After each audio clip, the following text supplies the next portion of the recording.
Hey everybody, it's Mr. Qualls, and this is a video that is about two things. One, how to use a protractor to measure angles. The second thing that it's going to go through is two parallel lines that are cut by a transversal, and I'll get to that. But right now, what we're going to do is talk about if I had something that looked like this, and I needed to measure it. Two rays that share a vertex, and this is an angle. We refer to each of these lines as rays, and this vertex here is the kind of like the center of the angle. Now, when humans start traveling distances, and I apologize for the noise of the construction out in the hall, but I'm just going to keep going because I need to make this video and I don't have a lot of time. So I'll just talk over that noise, and if it really gets loud and it interrupts us, so be it. So humans eventually get to the point where they need to not only need to be able to measure things and lengths and distances, but they have to measure like an angle that is turned from a given point or a given direction. So how far from this direction should we turn and then head out in that direction? So this becomes like another zero, and then the distance or the number of pieces around become the number of degrees, and then that we refer to that as the measurement of that angle. So there's a lot of things that I talk about when I'm in class about this, and how we come up with the idea of 360 degrees being in a circle. So we have a circle, and we're going to travel around in a circle. It's 360 degrees in that circle. 360 degrees works well for humans because if we have to perhaps cut that in half, it's 180 on each side. So 180 degrees on this half of this straight line is 180 degrees on this half of the straight line. And we use that idea to solve many problems. We can also cut it into fourths, which means that this is now 90, 90, 90, and 90. We use this to solve a lot of problems as well. Then we do 45, 45, 45, and so on. But 360 can be cut into halves, thirds, fourths, fifths, sixths, eighths, tenths. Oh, there's a ninths in there as well. Twelfths, 15ths, 18ths, 20ths, 30ths, and the list goes on. Okay? So all of these numbers are factors of 360. So it depends on what you need, but almost everything you need, for as long as pieces are concerned, if you're going to cut 360 up into, it will work for just about everything that you want. So that's why we use 360. It also gives us better control about how far we're talking about, because we can't just talk about north, south, east, and west, and then northeast, southeast, southwest, and northwest. You can't just say go northeast from here to get to New York City, because it's really not northeast. It's really east with a little bit of north in it, maybe, I think. I should look at that. But anyway, you get the point. If you're going from Texas and you're going northeast to get to New York City, you might be hundreds of miles away if you just stayed on the northeast arrow. What we do instead is we have notches around this thing, and we have, if you look at this, we have 180 degrees from here where there's 10 and there's a 0. It goes all the way up to 90, and then over here to 180. And from here it goes from 0 all the way up to 180 again. So there's 360 degrees in this circle, and a protractor represents half of that. Now, with protractors, I like to say that there are 3 different zeros on a protractor. And one thing that I like to do is point out to my classes that if we were going to measure this line and say that it's 2 3/4 inches long, 2 3/4 inches, some people are just going to say, yep, that looks good. Looks good to me. It's right at 2 3/4. However, there's an issue back here because we did not put our ruler to the end of the thing that we were measuring. So what I have to do is I have to pay attention to where my 0 is, because 1 is this far away from the 0. That's what makes it 1. This is this far away. That's what makes it a 2, a 3, and so on. So if we're going to say 2 3/4, we're wrong, because that's not far. This end is away from that 0. So we need to have our zeros lined up. There's a 0 here and a 0 here, and we need to line those up. Oh, this is actually 3 inches long. This was wrong. So our zeros need to be lined up. Now that takes me back to this idea. If we look at this, there are 3 zeros. One of them is right here in the middle of the circle. Right there where that little diamond comes down. So I'm going to take care of this one, and I'm going to refer to this as having a 0 right here. The reason I need to refer to that being a 0 is because it's a starting point. And I need that 0, if I'm going to measure this angle from here to here, what I need to do is make sure that this is sitting right here on the vertex of the angle that I'm measuring. Otherwise, I'm not measuring it correctly. What that does is it assigns another 0 down the length of this that must match this line right here, this ray. So when I'm going to put this right here where that is, and I'm going to turn this to where this 0 lines up right there. Okay? Now, if this is my 0 down here, and I'm counting up this way, we should probably talk about a couple of different kinds of angles that we know about before we measure this. Now, I can see that this angle is less than 90 degrees because the 90 is right here, which would be 1/4 of the way around the circle, and a 90-degree angle would be right there. Okay? I can tell that this one is going to be less than 90 degrees, so I should get a degree reading that is less than 90 degrees. Now, if this is 0 and we start counting up this way, there is a 10, a 20, a 30, and a 40, and then maybe 41, 42. 42 degrees. I'm not out here on this because if you look at these bigger numbers, 170, 160, 150, 140, that looks like it's counting down from a much larger number, which is 180.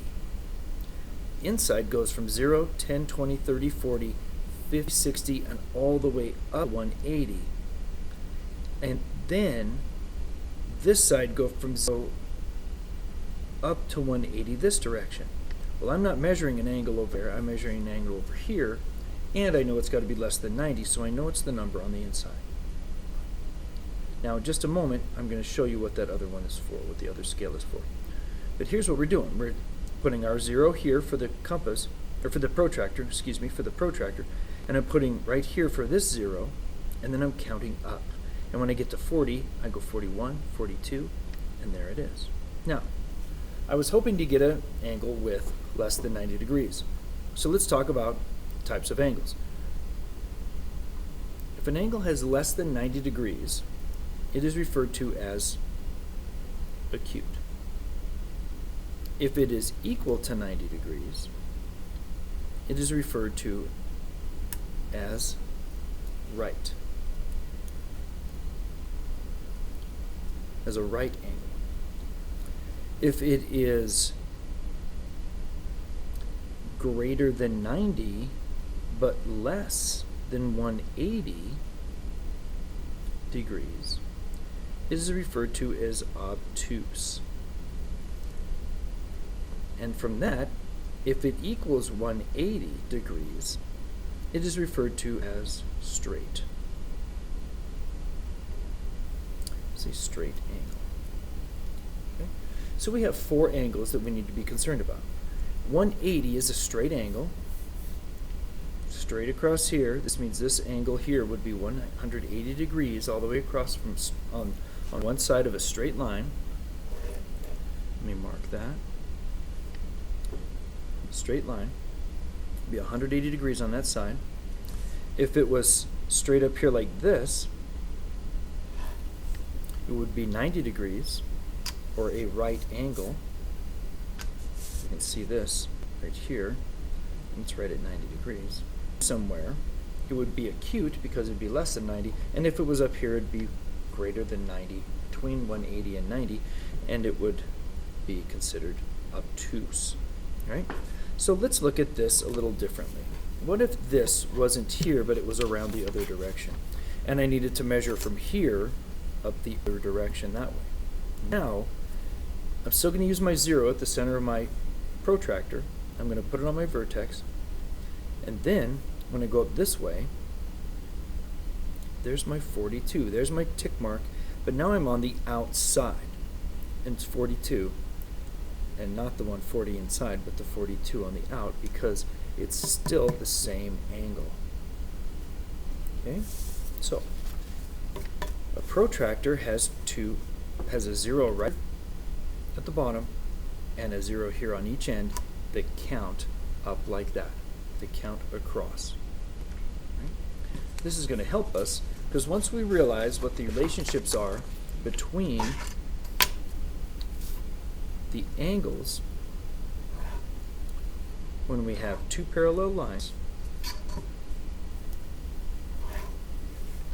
cut by a transversal, these angles are related to each other. We're going to number these 1, 2, 3, 4, 5, 6, 7, and 8. Okay? Before I do this, we're going to draw another that just looks like this. So if you're following along and you have a protractor, go ahead and do this. If I have an intersection, two lines, what I'm going to do now is I'm just going to measure this angle right here. And if I do, I put my arrow on my compass, or my, I don't know why I keep saying compass, the 0 here on my protractor, put it right there, and then my 0 is here, and I'm going to count up. And I can see that this angle is 50, and then it's 1 away from 60, so it's 59 degrees. Then, if I'm thinking about this one, what if I measured this angle while I was here? Instead of pulling this away, if I put this up here like this, and I measure this angle at 59, how about I measure this angle while this is already there? Well, look, it's at a 0 already, and now I have a scale on the other side that will measure up this way. So I don't need to move my protractor. This is 59 that direction, but this way it's 10, 20, 30, 40, 50, 60, 70, 90, 100, 110, 121. 121 degrees. Okay? Now, I know I'm correct because 121 plus 59 is 180 degrees. And if you look at this side right here of this angle, or of this line, how many degrees need to be on one side of a line? 180. That's right. 180, because it's a straight angle. It's a straight line, straight angle. Two of them add up to be 180. Might as well throw a vocabulary word here while we're here. It's not in this section, but these two are called supplementary because they add to be, they total to be 180. So anytime you have two angles that add and total to be 180, they are referred to as supplementary. We use that because we can solve other problems with that. Now, let's take a look here and measure the other side. If I do this, and I measure from here, and I go up this direction over here, something strange happens. We get the same 59 degrees. So these are actually equal to each other. They are congruent. So angles that are across from each other seem to be congruent. Now, if this is 159, what's this one going to be? That's right, 121. So we've just kind of proven that I don't think this is a coincidence. And the reason I don't think it's a coincidence is because if these have to be 180, then the only number that you can add to 180, add to 120, and get 180 is 59.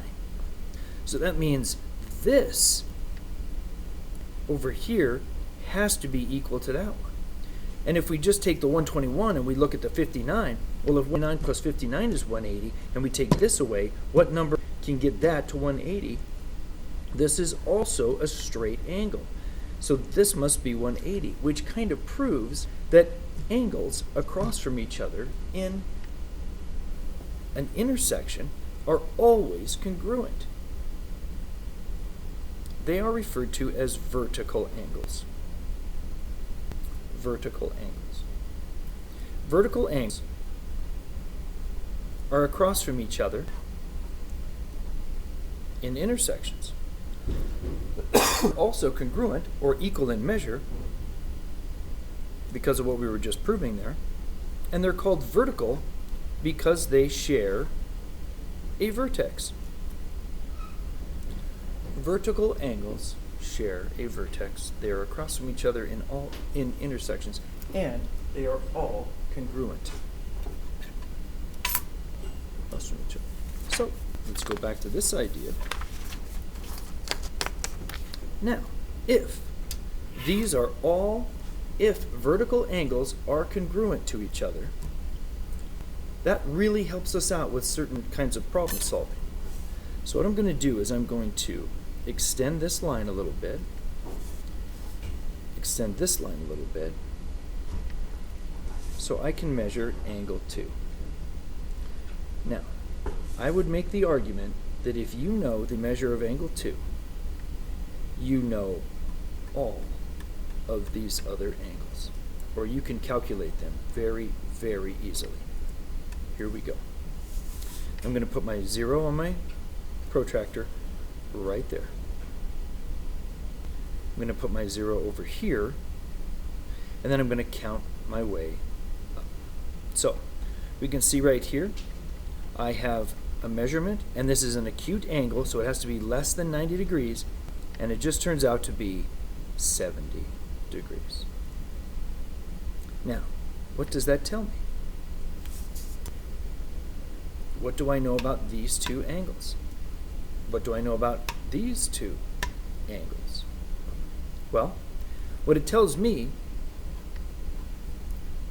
if this is 70, this must be 110 degrees. Because these two are supplementary, because they're on one side of a straight line, these two angles are supplementary, they must total to be 180. What added to 70 is 180? It's 110. We can check that real quick. Put that up there. Oh, there it is, 110. 70 and 110, they're both right there. Now, what does that tell me about number 3? Well, 70 is the measure of angle number 2. And if measure of angle number 2 and measure of angle 3 are congruent, the measure of angle 2 and the measure of angle 3 are congruent because they are vertical angles. They are vertical angles. Vertical? What is that? That doesn't spell vertical. Just cross it out. I'm tired of it anyway.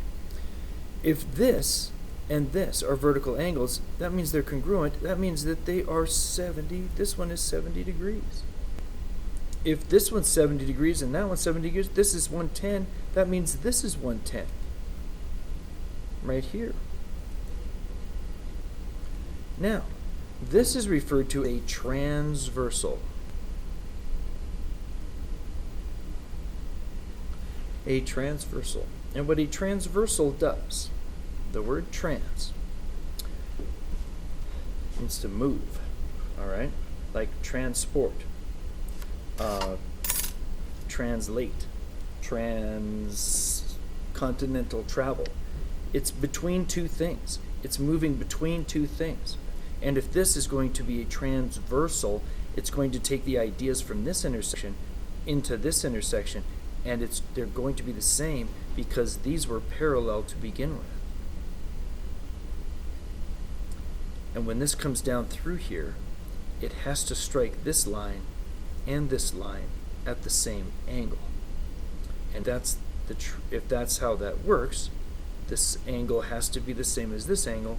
That means that 2 and 6 are also the same, which means that 6 is 70 degrees, which means that 7 is 70 degrees, which means that 5 is 110 degrees, and 8 is 110 degrees. Like I said, when you have transversal that cuts through two parallel lines, and you know one of the angles, you can figure out all of them.